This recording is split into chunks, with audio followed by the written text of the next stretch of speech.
Hello students. देखिए, आज की प्रश्नोत्तरी में जो टॉपिक हमने लिया है वो टॉपिक है मॉइस्चराइजिंग मेथड यानी कि मॉइस्चराइजिंग विधि।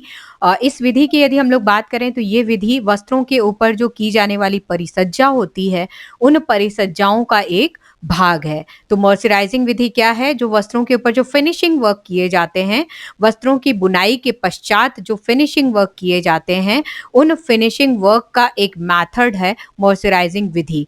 काफ़ी फेमस है ये, कई बार हम लोग अपने अध्ययन के दौरान जो है वस्त्र विज्ञान के अंतर्गत इसको सुनते आए हुए हैं। आशा करती हूँ आप लोगों ने भी इस विधि के विषय में जो है वो सुना होगा। तो आज के सारे प्रश्न केवल इसी विधि के ऊपर हम लोग लेंगे और जितने भी प्रश्न मैं करा रही हूँ आपको इस मेथोडोलॉजी के अंतर्गत, मतलब इन विधियों के अलावा, मतलब इस विधि में इन प्रश्नों के अलावा बाहर से आपके कोई भी प्रश्न नहीं बनेंगे। तो जितने भी प्रश्न संभावित हो सकते हैं इस विधि से संबंधित, इन विधियों को जो है आज मैं अध्ययन कराऊंगी। प्रश्नोत्तरी को कंप्लीट देखने के पश्चात आप क्लास को लीव नहीं करेंगे, आप क्लास को नहीं छोड़ेंगे, क्योंकि प्रश्नोत्तरी को कंप्लीट कराने के बाद मैं कुछ पॉइंट्स में ही आपको इस विधि के बारे में पूरी डिटेल बता दूंगी, जिनसे आपका प्रश्नोत्तरी के साथ साथ थ्योरी पार्ट भी क्या हो जाएगा, कंप्लीट हो जाएगा। ठीक है ना? प्रश्नोत्तरी के साथ साथ थ्योरी पार्ट भी कंप्लीट हो जाएगा। तो स्टार्ट करते हैं हम लोग। सबसे पहले नंबर के प्रश्न पे आते हैं। देखें, सबसे पहले नंबर का प्रश्न है,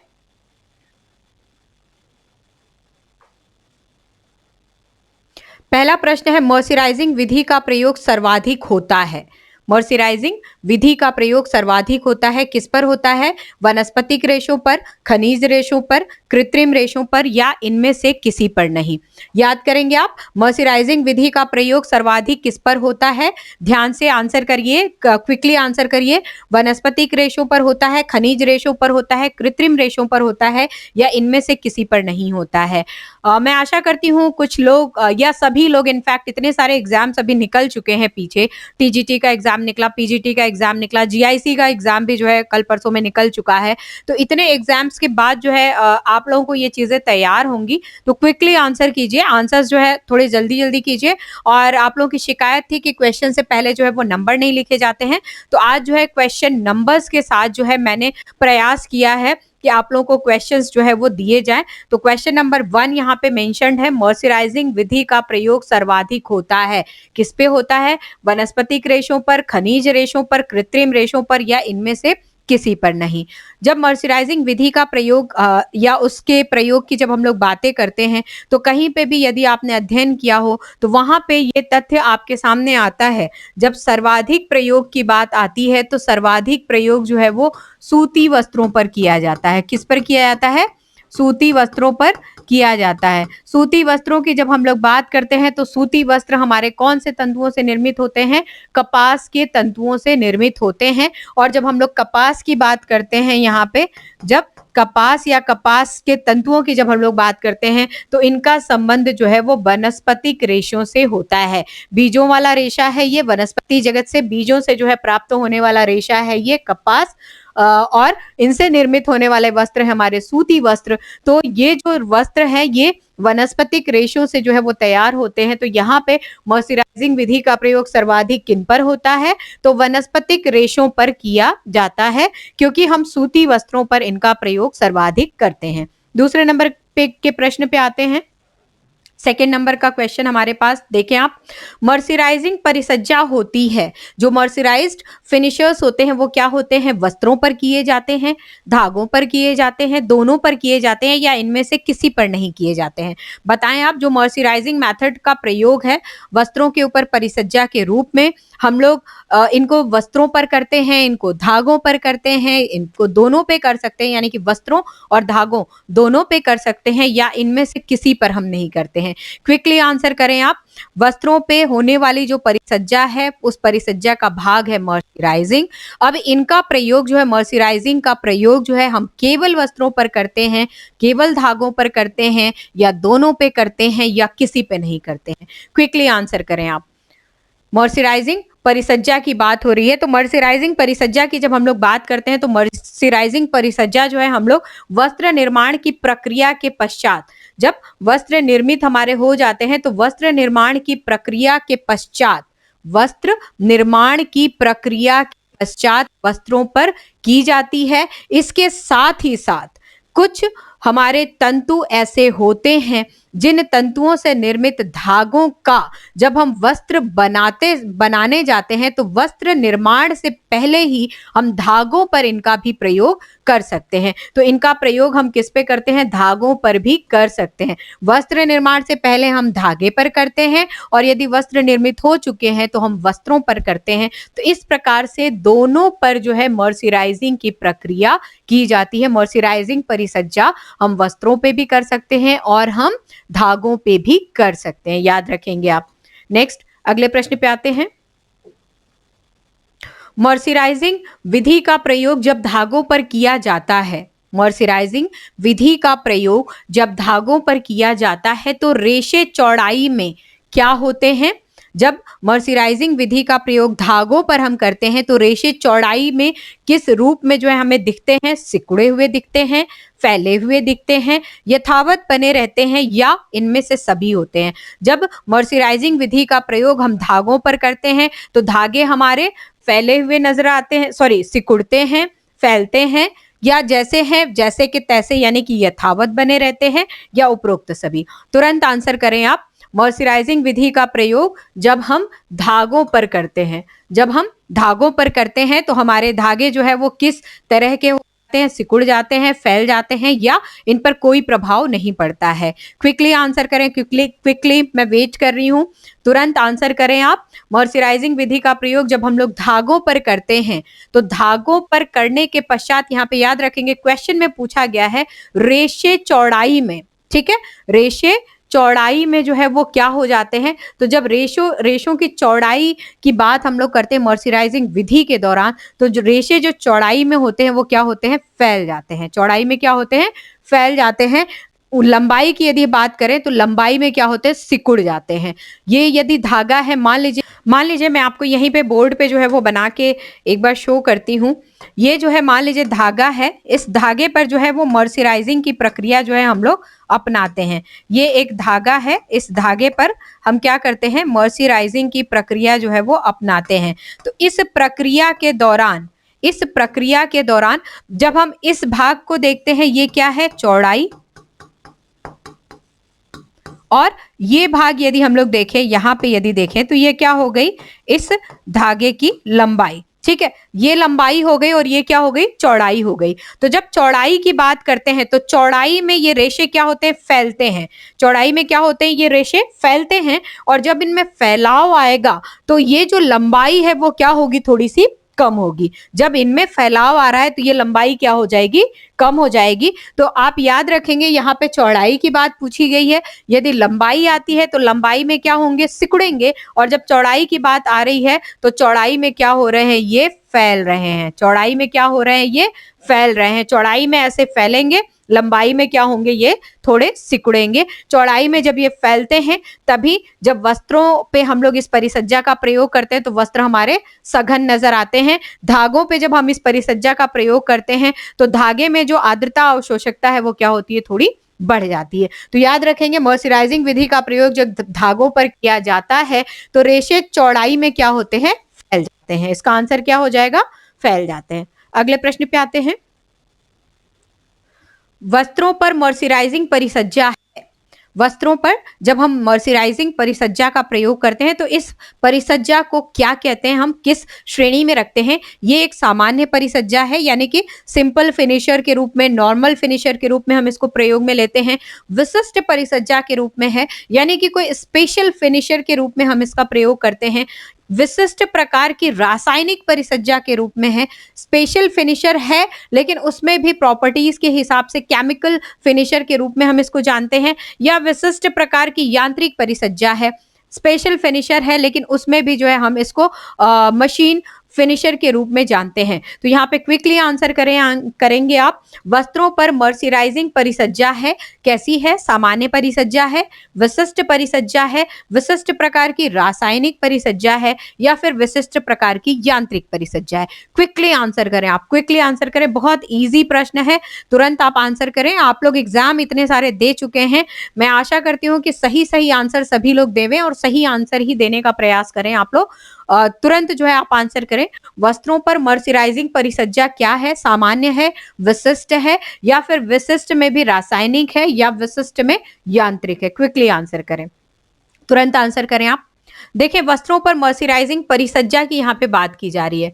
वस्त्रों पर मर्सराइजिंग परिसज्जा की हम लोग बात कर रहे हैं, यानी कि यहाँ पे हम फिनिशर की बात कर रहे हैं, जो कि आरंभ से ही हम करते चले आ रहे हैं। अब यहाँ पे सामान्य परिसज्जा की बात की जा रही है। तो जो वस्त्रों पे सामान्य परिसज्जा होती है, जो सिंपल फिनिशर होते हैं, ये क्या होते हैं? ये सभी वस्त्रों पर होते हैं, ये सभी वस्त्रों पर किए जाते हैं। जो सामान्य परिसज्जाएं होती हैं, ये क्या होती हैं? सभी वस्त्रों पर किए जाते हैं। जितने भी हमारे तंतु होते हैं, जितने भी हम रेशे तैयार करते हैं, रेशों से निर्मित होने वाले जितने भी हमारे वस्त्र हैं, हर वस्त्र पर वस्त्रों की बुनाई के पश्चात जो है इस प्रकार की परिसज्जा की जाती है। तो सामान्य परिसज्जा की यदि हम लोग बात करते हैं, तो इसके 4 भाग हैं। 4 प्रकार से जो है इस परिसज्जा को जो है वो किया जाता है।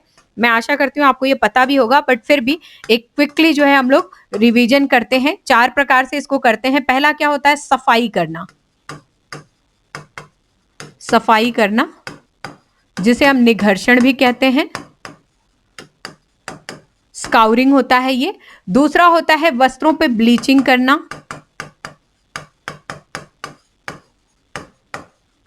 तीसरा होता है वस्त्रों की रंगाई करना, और चौथा होता है वस्त्रों पर छपाई करना।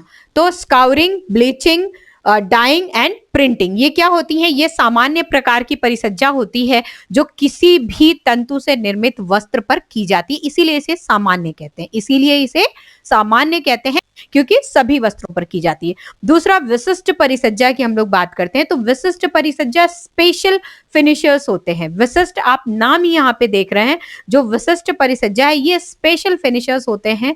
ये विशेष प्रकार के वस्त्रों पर किए जाते हैं, और अलग अलग वस्त्रों पर अलग अलग रूपों में या अलग अलग प्रकार की परिसज्जाओं का प्रयोग इसके अंतर्गत किया जाता है। तो यहाँ पे हम सेम जो है परिसज्जा का सारे वस्त्रों पे प्रयोग नहीं कर रहे हैं। यहाँ पे क्या हो रहा है? अलग अलग वस्त्रों पर भिन्न भिन्न परिसज्जाएं यहाँ पे कर रहे हैं, भिन्न भिन्न परिसज्जा कर रहे हैं। अलग अलग वस्त्रों पर हम क्या कर रहे हैं?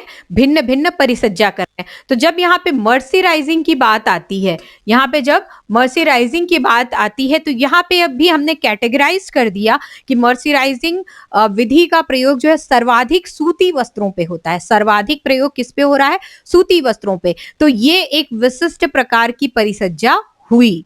मर्सराइजिंग मेथडोलॉजी के प्रयोग के द्वारा वस्त्रों पे फिनिशिंग वर्क एक स्पेशल फिनिशर के रूप में आता है, यानी कि विशिष्ट परिसज्जा के रूप में आता है। तो ये ऑप्शन हमारा क्या हुआ? करेक्ट हुआ। लेकिन इसके आगे के ऑप्शंस को भी हम देखते हैं। इसके आगे के ऑप्शन में लिखा है कि विशिष्ट प्रकार की रासायनिक परिसज्जा, यानी कि विशिष्ट तो यहाँ पे भी डाल दिया, स्पेशल फिनिशर यहाँ पे भी डाल दिया, लेकिन स्पेशल फिनिशिंग वर्क को भी कैटेगराइज कर दिया। तो विशिष्ट प्रकार की जो परिसज्जा है, विशिष्ट प्रकार की परिसज्जा को यदि हम लोग देखने का प्रयास करें, तो ये परिसज्जा जो है वस्त्रों पर 2 रूपों में की जाती है। वस्त्रों पर 2 रूपों में की जाती है। ठीक है, वस्त्रों पे 2 रूपों में कैसे की जाती है? एक तो होता है मशीनों के प्रयोग से, मशीनों के प्रयोग से, और दूसरा होता है रसायनों के प्रयोग से।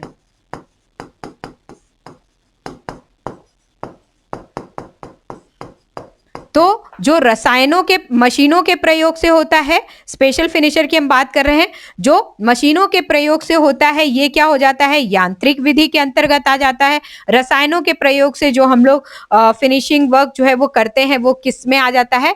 रासायनिक परिसज्जा में आ जाता है। तो विशिष्ट प्रकार की परिसज्जा तो है, लेकिन विशिष्ट में जहां पे रसायन प्रयोग में आते हैं, उनको हम लोग रासायनिक विशिष्ट परिसज्जा कहते हैं, और जहां पे हम मशीनों को प्रयोग में लेते हैं उनको हम यांत्रिक विशिष्ट परिसज्जा का नाम देते हैं। अब यहाँ पे देखना है कि मर्सराइजिंग विधि, तो मर्सराइजिंग विधि में जैसा कि आपको पता भी होगा, और नहीं पता है तो मैं बता भी दूं कि कास्टिक सोडे का प्रयोग किया जाता है। तो जब कास्टिक सोडा हम लोग यहाँ पे कह रहे हैं, कास्टिक सोडे के प्रयोग की बात कर रहे हैं, तो अगेन जो है ये रासायनिक यानी कि केमिकल फैक्टर्स के अंतर्गत आता है, यानी कि केमिकल प्रविधि के अंदर आता है। तो ये क्या हो गई, रासायनिक परिसज्जा के रूप में जो है वो आएगी। ठीक है ना, क्या हो गई, रासायनिक परिसज्जा के रूप में आएगी। तो हमारा प्रश्न क्या है, वस्त्रों पर मर्सराइजिंग परिसज्जा है, तो वस्त्रों पर मर्सराइजिंग परिसज्जा, यहाँ पे सी ऑप्शन क्या होगा, करेक्ट आंसर होगा, विशिष्ट प्रकार की रासायनिक परिसज्जा है।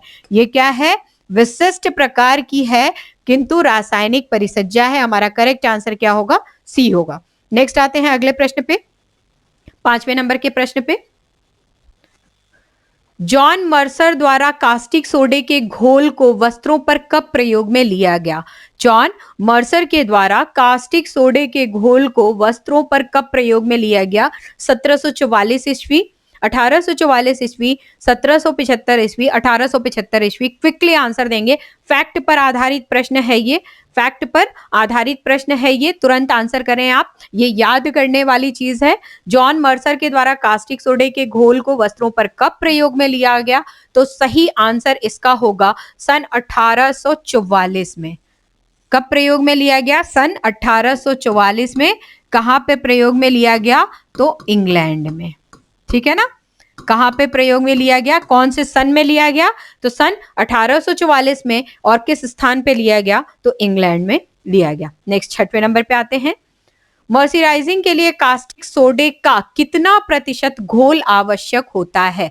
मर्सराइजिंग विधि से जब हम वस्त्रों पे परिसज्जा या धागों पे परिसज्जा करने का प्रयास करते हैं, तो उसके लिए जो कास्टिक सोडे का घोल बनाते हैं, वो घोल कितने प्रतिशत कास्टिक सोडे से तैयार होता है? तो यहाँ पे आपके पास ऑप्शंस है, 7 से 8%, 10 से 15%, 18 से 20% या फिर 20 से 25%। क्विकली आंसर करेंगे आप, 7 से 8, 10 से 15, 18 से 20 या 20 से 25%। यदि हम लोग मर्सराइजिंग के लिए कास्टिक सोडे के प्रतिशत वाइज यदि घोल की बात करते हैं, कितने प्रतिशत जो है वो घोल आवश्यक होता है, तो यहाँ पे फैक्ट आधारित क्वेश्चन है। इसके लिए 18 से 20% कास्टिक सोडे के घोल की आवश्यकता होती है। किसके लिए? मर्सराइजिंग विधि का प्रयोग वस्त्रों पे करने के लिए। अगले प्रश्न पे आते हैं। मर्सराइजिंग प्रक्रिया से वस्त्रों की बुनाई क्या होती है? मर्सराइजिंग प्रक्रिया का जब प्रयोग हम वस्त्रों पे करते हैं, तो इस प्रक्रिया के प्रयोग के पश्चात वस्त्रों की जो बुनाई होती है वो कैसी हो जाती है? सघन हो जाती है, विरल हो जाती है, जैसी है यथावत वैसी ही बनी रहती है, या इनमें से सभी? क्विकली आंसर करें। मर्सराइजिंग प्रक्रिया से वस्त्रों की बुनाई क्या हो जाती है? सघन होती है, विरल होती है, यथावत रहती है, या इनमें से सभी? देखिए, मर्सराइजिंग प्रक्रिया से जब वस्त्रों की बुनाई की हम लोग बात कर रहे हैं, जैसा कि मैंने आपको पिछले कुछ क्वेश्चन में जो है वो आपको रिप्लाई किया था कि ये यदि तंतु है, तो तंतु पे जब हम लोग मर्सराइजिंग प्रक्रिया का प्रयोग करते हैं, चाहे हम धागे पे प्रयोग करें, चाहे हम वस्त्रों पे प्रयोग करें, जो तंतु होते हैं वो क्या होते हैं?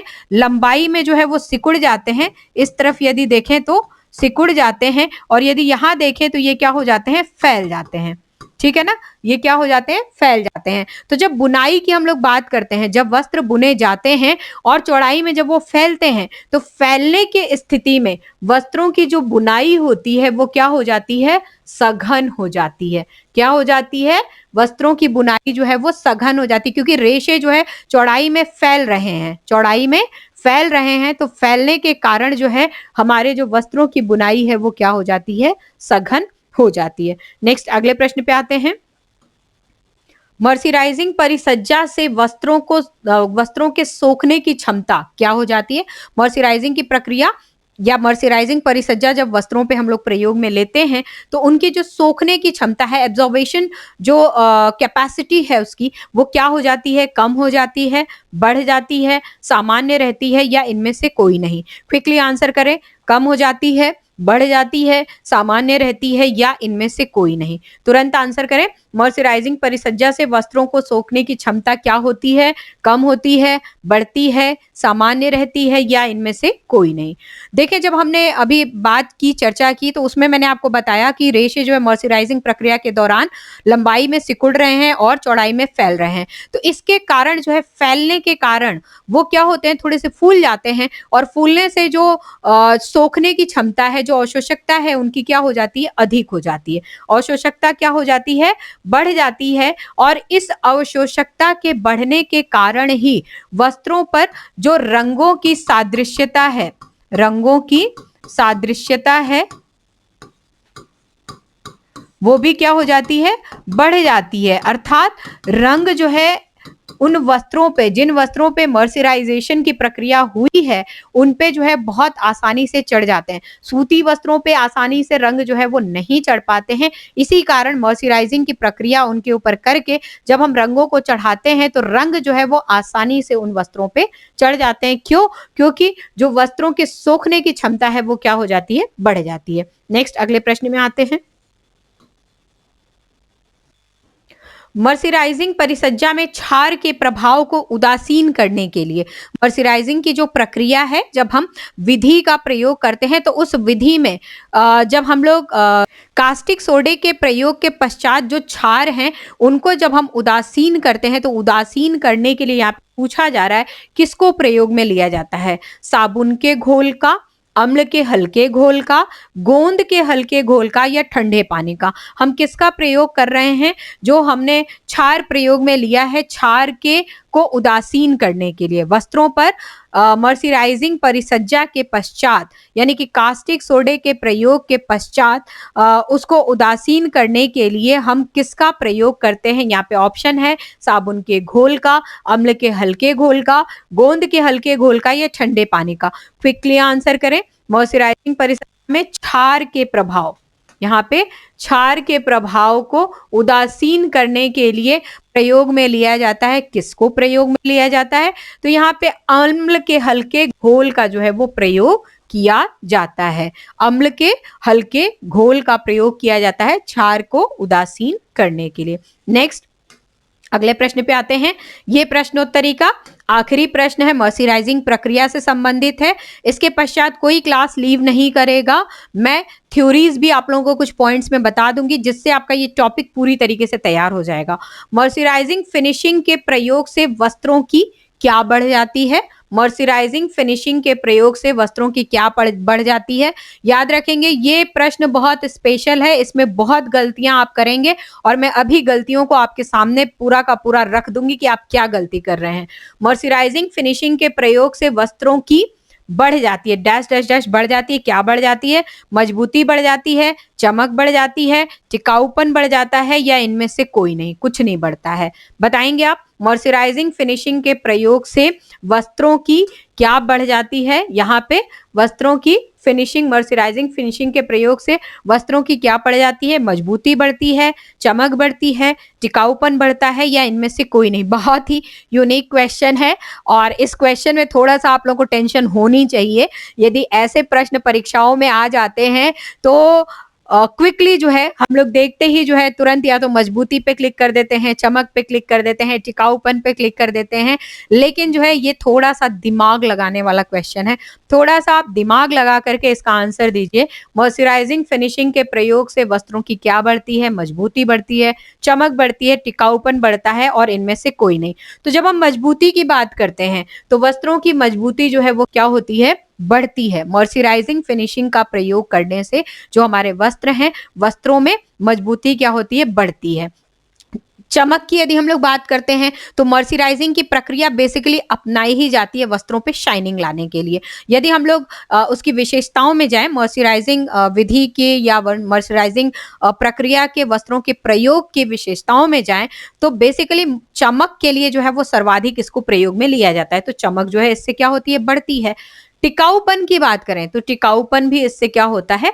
बढ़ जाता है। लेकिन अब यहाँ पे सिरदर्द वाली बात यह है कि ये तीनों जब यहाँ पे बढ़ रहे हैं तो यहाँ पे जो ऑप्शन था, यहाँ पे क्या होना चाहिए? इनमें से सभी। क्या होना चाहिए? इनमें से सभी। लेकिन ऑप्शन में इनमें से सभी नहीं दिया गया है, ऑप्शन आया है इनमें से कोई नहीं। तो जब इनमें से कोई नहीं यहाँ पे लिखा है तो ये ऑप्शन तो ऐसे ही हट गया, क्योंकि इन तीनों, ये तो तीनों ऑलरेडी हैं, ठीक है, ये तीनों जो है वो क्या हो रहा है, ऑलरेडी बढ़ रहे हैं वस्त्रों में। तो यहाँ पे इस ऑप्शन को हम हटा देंगे, तो 3 4 में से हमारा एक ऑप्शन हटा। यहाँ पे यदि सभी होता है, याद रखेंगे, सभी होता है तो हमारा ऑप्शन डी क्या होता है, करेक्ट होता, जो कि बहुत आसान प्रश्न होता और बहुत आसानी से आप कर लेते। लेकिन यहाँ पे जो है थोड़ा सा दिमाग को लगाने की जरूरत है। आपका जो थोड़ा सा सुसुप्त अवस्था में अभी जो कहीं पे माइंडसेट घूम रहा है, टहल रहा है, विचरण कर रहा है, उसको वापस जो है आपको पढ़ाई में वापस लाना है। थोड़ा सा उसका प्रयोग जो है वो करना है, ठीक है, चुटकी भर आप करें, चाहे जैसे भी करें, थोड़ा सा प्रयोग आपको करना है।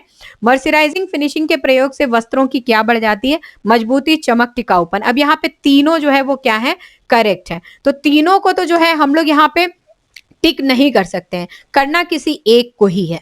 तो यहाँ पे जब हम लोग चमक की बात करते हैं, सब ई में आते हैं, चमक की हम लोग बात करते हैं, तो यहाँ पे वस्त्रों की पूछा गया है, ठीक है ना, वस्त्रों की पूछा गया है। जब चमक की बात करते हैं तो चमक में जो है हमें वस्त्र जो है चमकीले नहीं नजर आते हैं, वस्त्र की सतह जो है वो चमकीली नजर आती है।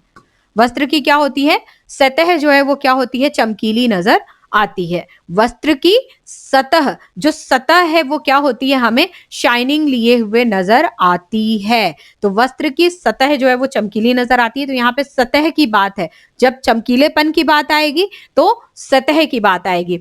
टिकाऊपन की यदि हम लोग बात करते हैं तो वस्त्र टिकाऊ तभी होगा जब इसमें क्या होगी, मजबूती होगी। वस्त्र टिकाऊ तभी होंगे, यानी कि लंबे समय तक तभी चलेंगे जब उनकी जो बुनाई है वो अच्छी हो, जब तंतुओं में खिंचाव सहने की क्षमता हो, जब तंतु लंबे समय तक हम लोग वस्त्रों के रूप में प्रयोग में ले पाए। तो यहाँ पे टिकाऊपन का तात्पर्य मजबूती से ही लिया जाता है। तो यदि हम लोग इन तीनों को कंपेयर करके एक ऑप्शन को करेक्ट करने का प्रयास करें तो वो ऑप्शन क्या होगा, मजबूती होगा। क्या होगा, मजबूती होगा। तो मॉइस्चराइजिंग फिनिशिंग के प्रयोग से वस्त्रों की क्या बढ़ जाती है, मजबूती बढ़ जाती है। वस्त्रों की क्या बढ़ जाती है, मजबूती बढ़ जाती है। इस प्रकार से मॉइस्चराइजिंग विधि का प्रयोग करके वस्त्रों पे परिसज्जाएं किस तरीके से करते हैं, इनसे हमने कुल 10 प्रश्न आज बनाए थे। प्रश्नोत्तरी में इन 10 प्रश्नों को हमने किया। अब मॉइस्चराइजिंग विधि के विषय में जो है वो थोड़ा सा मैं आपको बताऊं तो मॉइस्चराइजिंग विधि, जैसा कि मैंने आपको बोला था, विशिष्ट प्रकार की रासायनिक परिसज्जा है। विशिष्ट प्रकार की रासायनिक प्रक्रिया वाली क्या है, ये परिसज्जा है।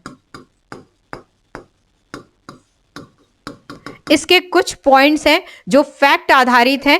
इन पॉइंट्स को फैक्ट के अनुसार जो है आप क्विकली जो है थोड़े थोड़े करके जो है, चाहे कहीं नोट डाउन करें, चाहे आप स्क्रीनशॉट लेकर के रहें, ये आपको जो है बहुत हेल्प करेगा। मर्सराइजिंग विधि में यदि हम लोग ऐतिहासिक परिप्रेक्ष्य में जाएं तो जॉन मर्सर नाम के एक साधारण व्यक्ति ने, जॉन मर्सर नाम के एक साधारण व्यक्ति ने, यानी कि कोई वैज्ञानिक नहीं थे वो, कोई स्पेशल वस्त्र विज्ञान की पर्सनालिटी भी नहीं थे वो, साधारण एक व्यक्ति ने, एक इंग्लैंड के साधारण निवासी ने सन 1844 ईस्वी में कास्टिक सोडे का एक गाढ़ा घोल तैयार किया। कास्टिक सोडे का एक गाढ़ा घोल तैयार किया। उस घोल में वस्त्र को डाल करके निकाला और उसे सुखाया, तो उसने ये देखा कि वस्त्र जो है वो क्या हो रहा है, जो उनकी सिकुड़न थी वो समाप्त हो गई, यानी कि वस्त्र सिकुड़न मुक्त हो गए और इनके साथ ही साथ वस्त्रों पे क्या आई, चमक आई। तो सबसे पहले तो आप ये फैक्ट याद रखेंगे, यहाँ पे जॉन मर्सर की बात की जा रही है, जॉन मर्सर की बात की जा रही है, जो कि इंग्लैंड के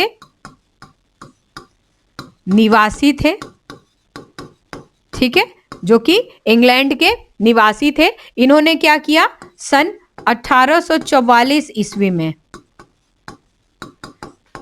कास्टिक सोडे के गाढ़े घोल में वस्त्र को डाला, ठीक है, कास्टिक सोडे के क्या किया इन्होंने, गाढ़े घोल में वस्त्र को डाला।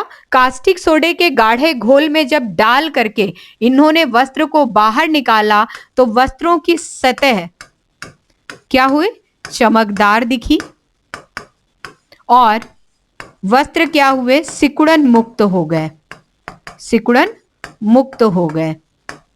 तो ये तो जो है मॉइस्चराइजिंग के यदि ऐतिहासिक परिप्रेक्ष्य में हम जाने की कोशिश करें कि कहां से आरंभ हुआ और क्यों इसका प्रयोग किया गया, तो यहाँ पे जो है ये चीज आपको फैक्ट के रूप में दिखेगी। तो जब इतनी क्रियाएं ये हुई तो यहाँ पे जब सतह चमकदार हुई, सिकुड़न मुक्त हो गई, जब इस विधि का प्रयोग जो है किया जाने लगा, यानी कि जब इस विधि का आरंभ हुआ, तो चूंकि जॉन मर्सर ने जो है वो सर्वप्रथम इस विधि को जो है वो प्रयोग में लिया, लोगों के सामने ले करके आए, उसको उजागर किया, इसलिए इस विधि का नाम जो है वो मर्सिराइजिंग विधि रखा गया।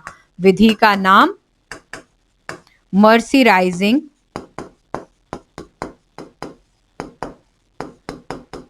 रखा गया। ठीक है, याद रखेंगे आप, इस विधि का नाम क्या रखा गया, मर्सिराइजिंग। किस हिसाब से, क्योंकि जॉन मर्सर ने जो है सबसे पहले 1844 ईस्वी में जो है इस विधि का प्रयोग किया था। लेटर ऑन जैसे जैसे आवश्यकताएं महसूस हुई वस्त्र विज्ञान के विषय में, तंतुओं के विषय में, जैसे जैसे हमारी जानकारी बढ़ती गई, इस विधि का क्या करने लगे हम लोग, पूर्ण रूप से प्रयोग करने लगे। और वर्तमान समय में यदि देखा जाए, कुछ फैक्ट्स हैं, फैक्ट्स को साथ साथ आप लेते चलेंगे। वर्तमान समय में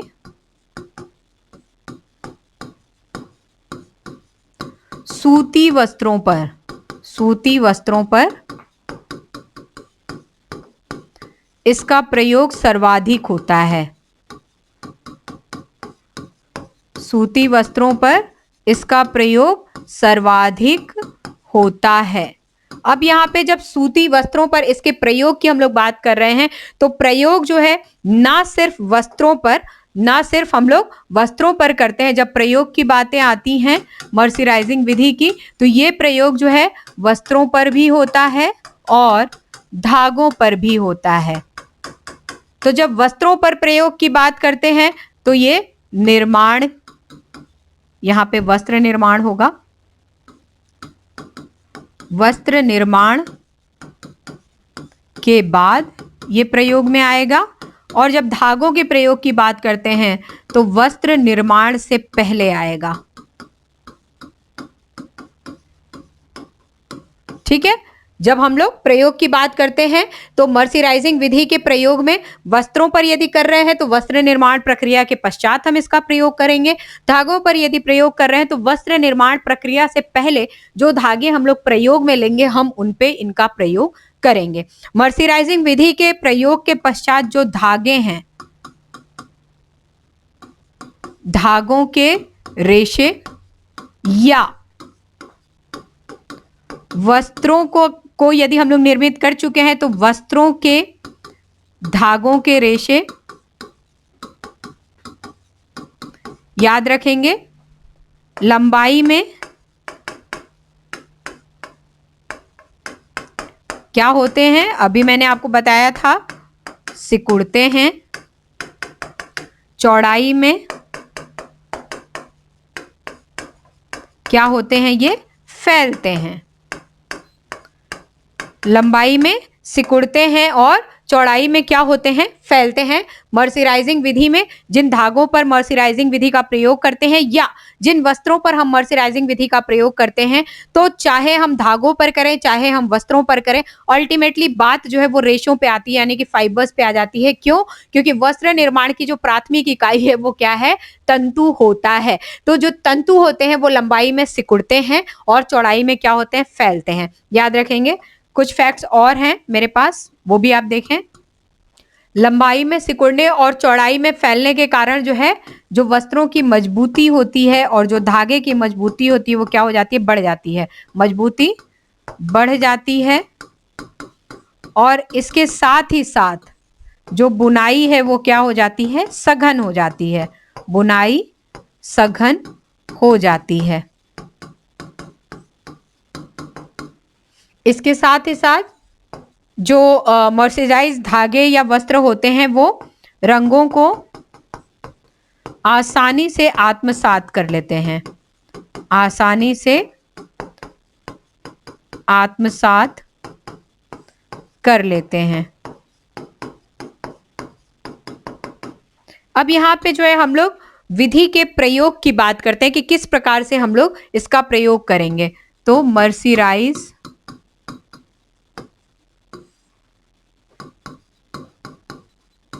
विधि का प्रयोग स्टेप बाय स्टेप जो है वो देखेंगे। सबसे फर्स्ट नंबर पे यदि हम लोग देखेंगे तो वस्त्र को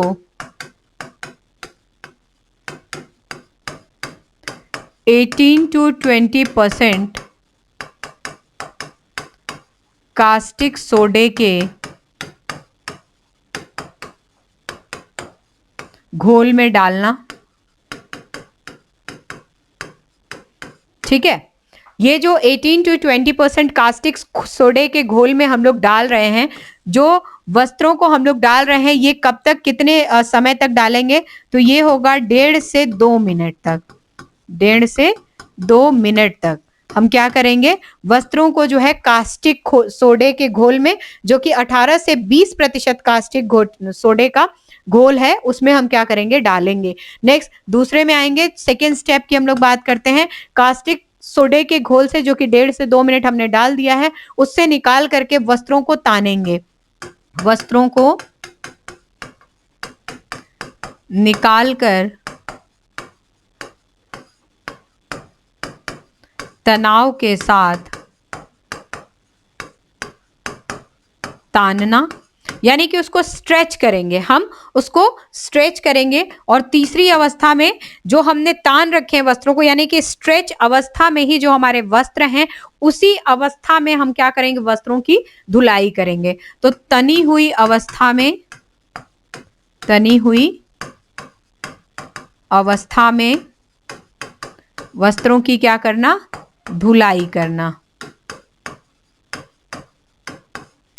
अब वस्त्रों पे जो है जब हम लोग धुलाई कर चुके होते हैं, तो वस्त्र पे चूंकि हमने क्षार का प्रयोग किया हुआ है, तो इस क्षार को उदासीन करने के लिए हम क्या करेंगे? चौथे स्टेप में आएंगे और क्षार को उदासीन करने के लिए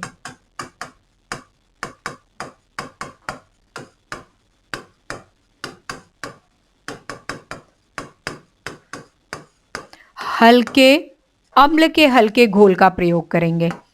अम्ल के हल्के घोल का प्रयोग करेंगे। हम अम्ल के हल्के घोल में वस्त्रों को डालेंगे और अम्ल के हल्के घोल में डालने के पश्चात उनसे निकालेंगे और लास्ट में फाइनली क्या करेंगे? वस्त्रों को साफ पानी से धोएंगे। वस्त्रों को साफ पानी से धोना। ये क्या है? 5 स्टेप्स है, बिल्कुल आसान से स्टेप्स है, आप इनको याद रखेंगे। मॉइस्चराइजिंग विधि के परिप्रेक्ष्य में, यदि उनके स्टेप्स के परिप्रेक्ष्य में, उनकी क्रिया विधि के परिप्रेक्ष्य में कहीं भी प्रश्न आते हैं, चाहे लिखित आए चाहे ऑब्जेक्टिव आए, आप आसानी से इनको कर सकते हैं। उंगलियों पे आप इनको याद करें। सबसे फर्स्ट स्टेप में हम लोग जाते हैं। पहले स्टेप में क्या है? हम लोग 18 से 20% कास्टिक सोडे का एक घोल तैयार करेंगे, जिसमें वस्त्र को डालेंगे। जिसमें वस्त्र को डालेंगे, कितने समय के लिए डाल के रखेंगे? तो 1.5 से 2 मिनट के लिए हम वस्त्र को उसमें डाल करके रखेंगे। याद रखेंगे, पहले स्टेप में क्या है? 18 से 20% कास्टिक सोडे के घोल में हम वस्त्रों को 1.5 से 2 मिनट तक डाल करके निकालेंगे। दूसरे स्टेप पे कास्टिक सोडे के घोल से निकाल करके उसको तान करके स्ट्रेच करके जो है हम क्या करेंगे? उनको रखेंगे। और जिस समय हम लोग उसको स्ट्रेच करके रखे हुए हैं, उसी अवस्था में तीसरे स्टेप में हम क्या करेंगे? वस्त्रों की धुलाई करेंगे। वस्त्रों की धुलाई करेंगे। वस्त्रों की धुलाई के पश्चात चूंकि क्षार का प्रयोग इसमें तीव्रता से हुआ है, इस वजह से उसको उदासीन करने के लिए अम्ल के हल्के घोल का प्रयोग करेंगे। तो वस्त्र को हम अम्ल के हल्के घोल में डालेंगे और लास्ट में 5वें स्टेप पे आते हैं। तो अम्ल के हल्के घोल से वस्त्र को निकाल करके साफ पानी में उसको क्या करेंगे? साफ कर लेंगे, खंगाल लेंगे, तो वस्त्र हमारे क्या होंगे? साफ हो जाएंगे। तो ये 5 जो है वो चरण है, 5 स्टेप्स हैं, 5 रूप हैं जिनको प्रयोग में ले करके हम मॉइस्चराइजिंग की क्रिया विधि को संपन्न करते हैं। उंगलियों पे आपके याद हो जाना चाहिए, ईजी है, ये बहुत आसान है। यदि आपने नहीं पढ़ा तो आपको हमेशा ये चीजें कठिन लगेंगी, लेकिन आसानी से यदि आप इन चीजों को पढ़ते जाएंगे तो हमेशा ये चीजें आपको आसान लगेंगी। आप इनको जीना शुरू करेंगे। मतलब जो हम लोग विषय वस्तु पढ़ते हैं, यदि हम लोग पढ़ाई के लिए केवल पढ़ने के उद्देश्य से इनको तैयार करेंगे ना, तो ये हमेशा हमारे जहन में एक बर्डन के समान रहेगा। तैयार करने के लिए, पढ़ने के लिए, याद करने के लिए, रटने के लिए कॉपी, किताब, नोट्स, पीडीएफ, हम लोग इन्हीं में उलझे रहेंगे। लेकिन यदि विषय को हम लोग जीना शुरू करेंगे, गृह विज्ञान विषय को यदि आप जीना शुरू करेंगे, तो ये जो स्टेप्स है प्रैक्टिकली आप विजुअलाइज किया कीजिए। मैंने कहा कि 18 से 20% कास्टिक सोडे का घोल, जिसमें 1.5 से 2 मिनट हमने डाला, तो एक विजुअलाइजेशन आपके सामने क्रिएट हो जाना चाहिए। 1.5 से 2 मिनट आपने डाल करके निकाला, निकालने के पश्चात उसको ताना, तो आपके सामने एक विजुअलाइजेशन हो जाना चाहिए कि वस्त्र को आप स्ट्रेच कर रहे हैं। उसी दौरान आप उनके ऊपर धुलाई का कार्य कीजिए। धुलाई के पश्चात जो है, चूंकि क्षार का प्रयोग बहुत ज्यादा हुआ है, तो अम्ल के हल्के घोल में वस्त्र को डालिए। अम्ल के हल्के घोल से निकाल करके साफ पानी में उसको साफ कर लीजिए। ये हमारी मर्सिराइजिंग विधि का प्रयोग हमने वस्त्रों पे कर लिया। हमारे वस्त्र क्या हो गए? परिसज्जित हो गए। तो इस प्रकार से आज की कक्षा में हम लोगों ने वस्त्र विज्ञान के परिप्रेक्ष्य में वस्त्रों के ऊपर होने वाली विशिष्ट परिसज्जा, मॉइस्चराइजिंग के विधि में डिटेल अध्ययन करने का प्रयास किया। आशा करती हूँ प्रश्नों के साथ साथ आपको फैक्ट भी तैयार हो गए होंगे, आपके जो थ्योरी पोर्शन है वो भी तैयार हो गया होगा। मॉइस्चराइजिंग से के संबंध में यदि कहीं भी कोई भी प्रश्न आता है तो आप कभी भूलेंगे नहीं। आगे की क्लासेस में फिर से प्रश्नोत्तरी लेकर के हाजिर होंगे। तब तक के लिए आप हमेशा की तरह स्वस्थ रहें, मस्त रहें और जबरदस्त रहें। बाय।